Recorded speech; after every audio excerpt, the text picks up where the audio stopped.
Hello ladies and gentlemen, this is Best in Slot. Welcome back to Prehistoric Kingdom. Today we're going to check out the brand new update, Update 3, otherwise known as 1.0.6. This is predominantly a Halloween update, but it does throw in a bunch of other really cool things, really nice scenery items and signs and stuff like that, things to make your parks even cooler. So I'm just going to give you a whistle-stop tour of some of the new stuff and how exactly it works.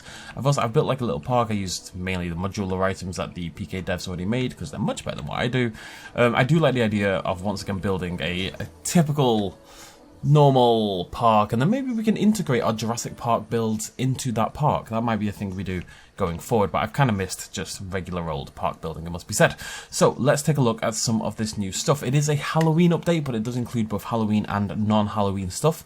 But on the Halloween marker, we've got two new pumpkins. We've got this one with the Smilodon jaws and tongue and teeth, etc. kind of cut into it, and then we've got a regular old pumpkin right next to it, colour changeable of course. We've also got, if we nip over here, I can show you this. Yeah, I'll show you these in a bit more detail in a second, but we've got these new decals, these weathered decals. There's brick ones and there's like exposed stone. Just things you can add to your buildings to give them that destroyed sort of effect. It's got this really nice sort of 3D-ness to it as well. There's actually another couple of items we'll look at in a little bit as well, which combined with this, you could make a really cool destroyed vibe for your park, or if you wanted to simulate a dinosaur breakout or something, this would be a really cool way to do that.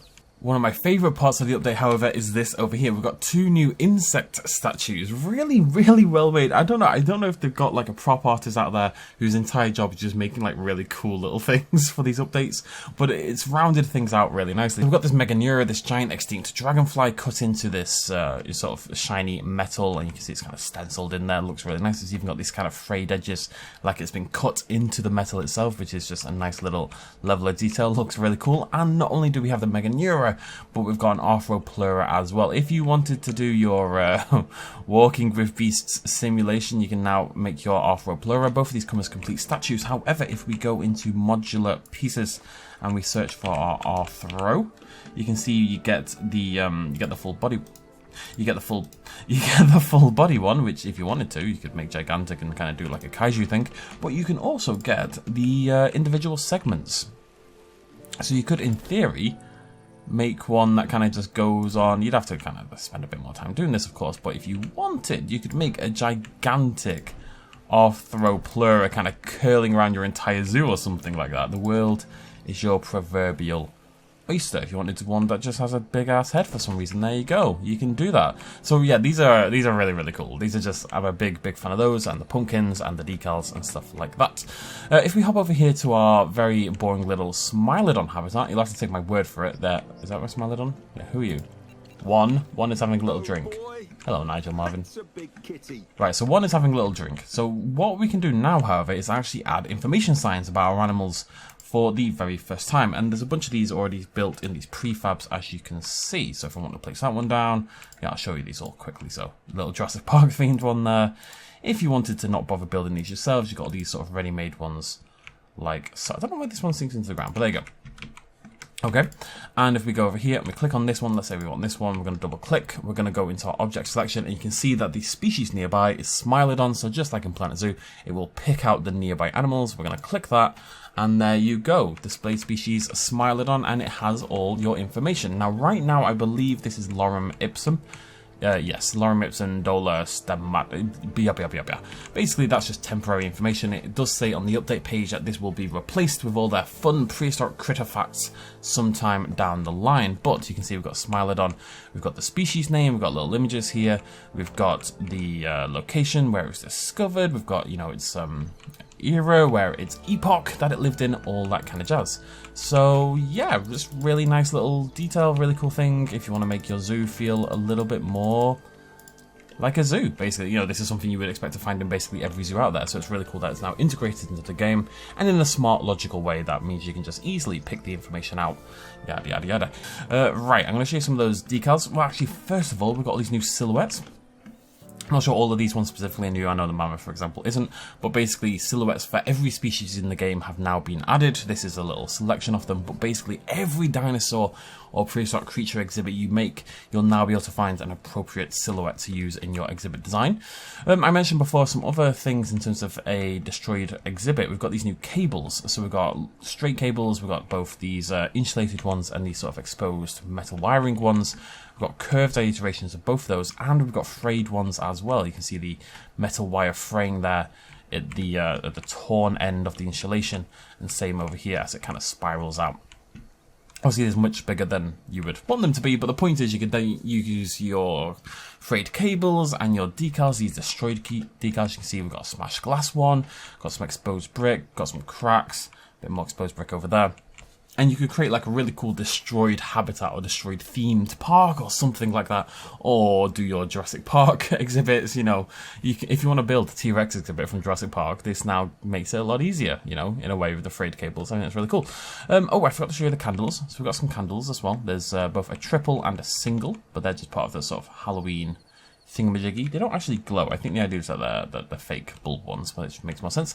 And very excitingly, we have some new signs. So we've got these rectangular information signs. Let's turn the light off. Let's leave that on, actually. So we've got do not feed the animals, and these are all workers. You place one of the items down, and as you can see, it comes in as a style, so that makes it a lot easier to customize it and change. That's one of the best things PK does, I think, is has so many of the creative options as a style choice, which makes it super easy to just swap between things as need be, as we've seen several times with the walls. It's always really nice.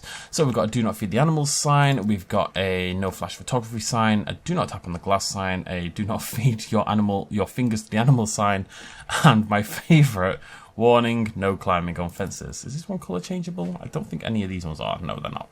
These ones, however, are. So we've also got some warning signs in general with 5 different species. We've got a mammoth, Parasaurolophus, we've got our Dryo, I think, and our Micro or Archaeopteryx down here, and of course the Rex.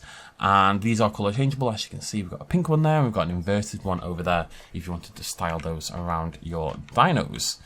But yeah, again, just really nice things that make it feel a little bit more like a zoo, or if you wanted to feel a bit more Jurassic Parky, yada yada yada. And I want to,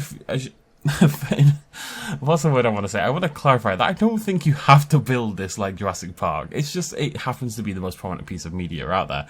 And it's not like I'm alone in integrating Jurassic Park into Prehistoric Kingdom, as I'll show you in a second. But I do really like the idea of doing a proper zoo. With some little Jurassic Park things, we'll bring those buildings in, but then maybe some destroyed... I don't know. I'll have a little think, but I think it's zoo time. Anywho, and to finish things off, we've also got these new Halloween-themed cutouts, including my favourite item in the entire pack. So over here, we've got a Stegosaurus with its little Halloween basket. We've got a moon cutout. We've got some clouds. We've got a Dinokairos. We've got some Anurognathids, which are basically really adorable little short-tailed pterosaurs. Look at him. Meant to be bats. That's cute. We've got some skulls and stuff like that for our dino, for our Rex, for our sauropods, for our Parasaurolophus. We've got a moon. We've got a pumpkin, we've got a bone, we've got a tree, we've got another skull over here, and then we have the absolute best of the entire bunch. This is, I think it's called Nerdy in the game, which is obviously meant to be Nedry.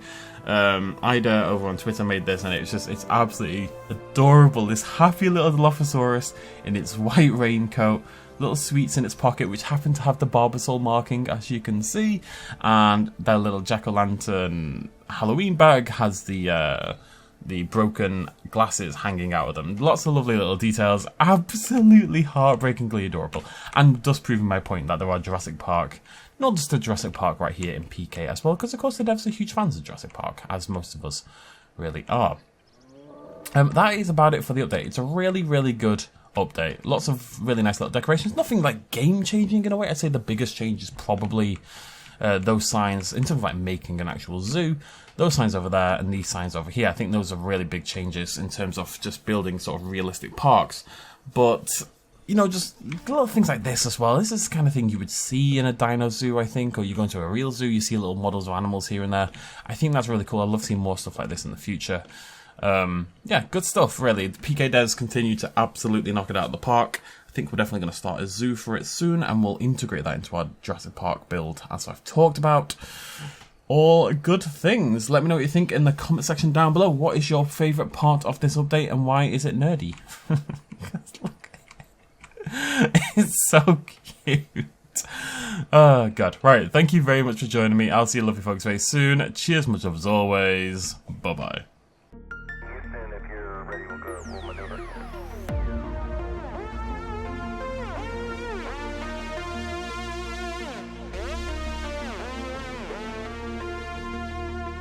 Reaching out.